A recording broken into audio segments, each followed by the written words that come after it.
عليكم السلام. أهلا وسهلا بكم أحبتي في برنامجكم لحظات قرآنية، وهذه الحلقة رقم 774 من كتاب الحج، وعنوانها تواتر الانحلال الجاهلي في مكة.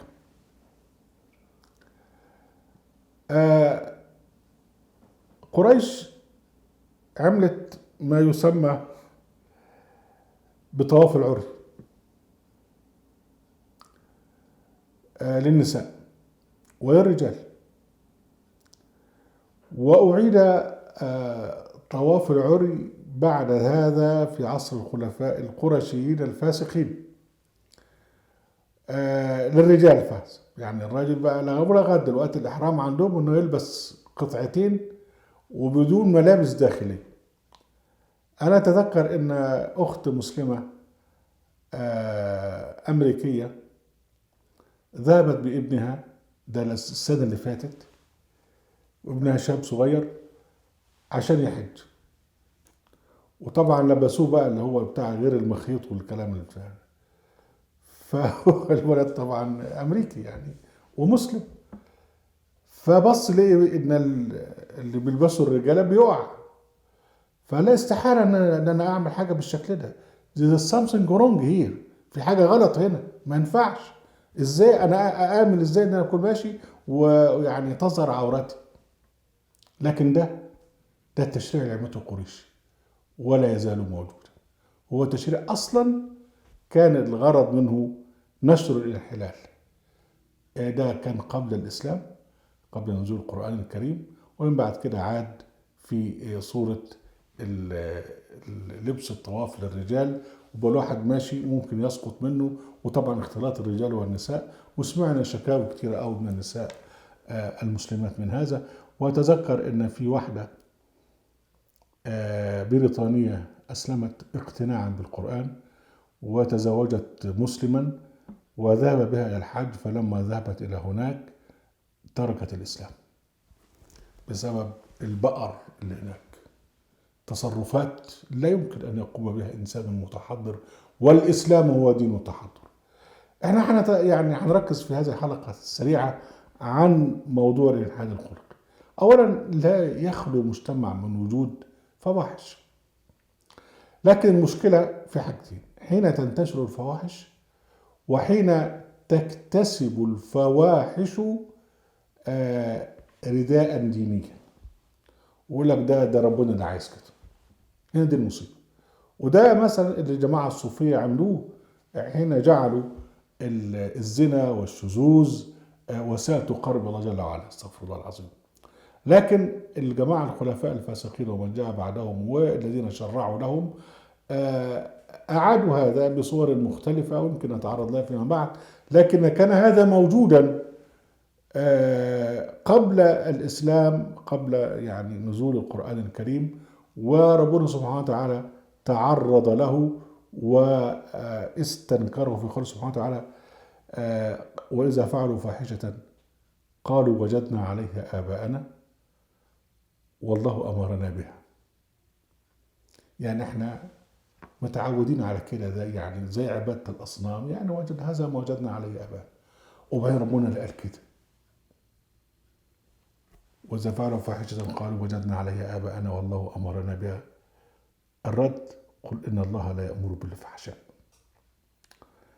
أتقولون على الله ما لا تعلمون، قل أمر ربي بالقسط وأقيموا وجوهكم عند كل مسجد وادعوه مخلصين له الدين كما بدأكم تعودون.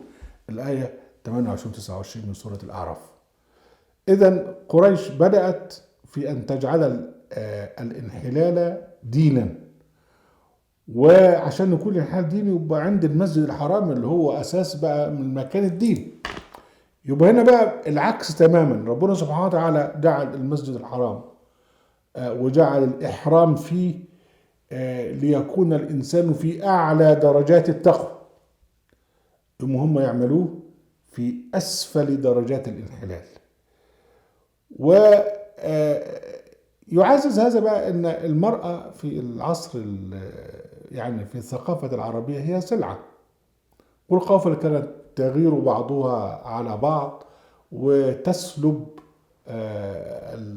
يعني القبيلة تتوير عليها وتسبي نساءها.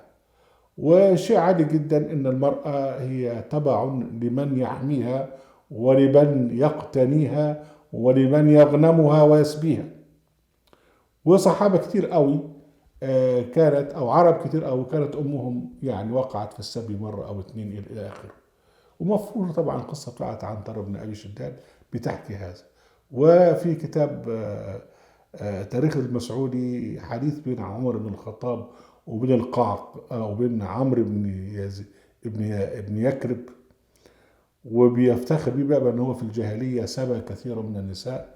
ومن بعد كده طبعا الفتوحات اللي عملوها الخلفاء الفاسقون كان السبي للنساء من اهم يعني الانشطه الموجوده.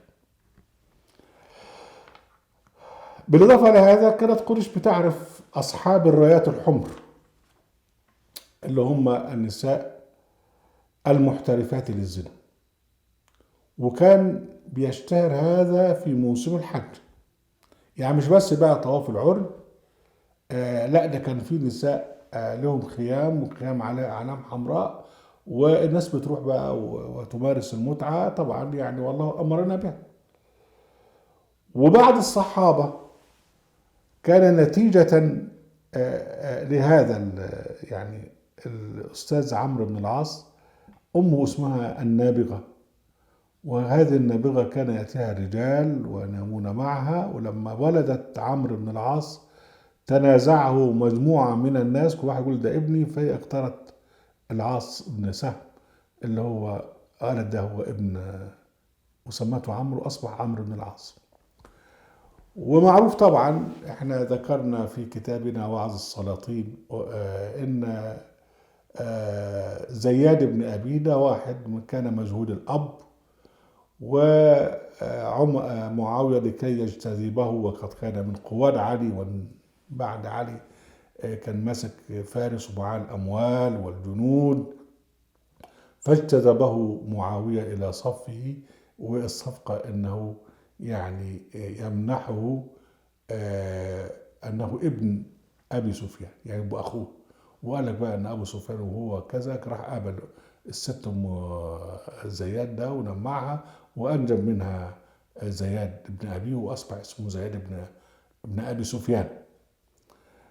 وكان في عصر عمر بن الخطاب كان شاعر مشهور جدا، وكان ابن حرام اللي هو الحطيئة، وله قصة كبيرة قوي موجودة في التاريخ، وله شعر كتير قوي بيهاجم فيه أمه بالذات، يعني أنها سبب اللي حصل له. ده كله كان ثقافة عربية موجودة، وكانت تدور حول الحرم. ونتذكر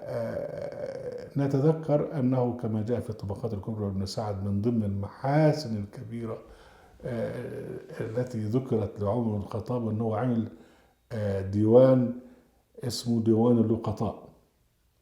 الناس بتروح تحارب وتسبي النساء وتتمتع بالنساء، وسابين النسوان قاعدين من غير لازمة.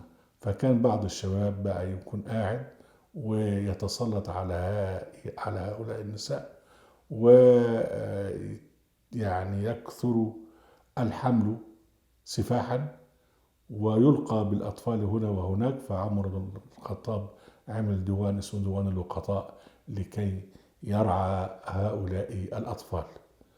ومشهور طبعا أن الأستاذ عمر الخطاب كان يتجسس ويتحسس في الطريق ويسمع، فسمع واحدة نايمة في السرير بتقول بيه ألا من سبيل إلى خمر فأشربها، أو من سبيل إلى نصر بن حجاجي.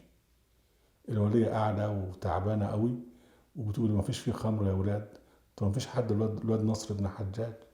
فبعث نصر بن حجاج وولده شابا وسيما جدا، فقال له لا ده انت ما ينفعش تقعد هنا، ونفاه من المدينة. طبعا لما نفاه راح في بلد تانية، وطبعا النسوان هناك برضه.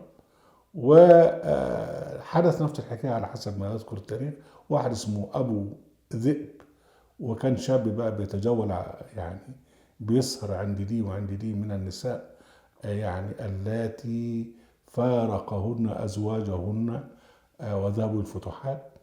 فبرضو عمر بن الخطاب راح بعت له لما شافه ولد وسيم جدا، قال والله إنك لذئبهن ونفى. طبعا لما نفاه وداه في بلد تانية وبرضه هيمارس نفس الفحشاء.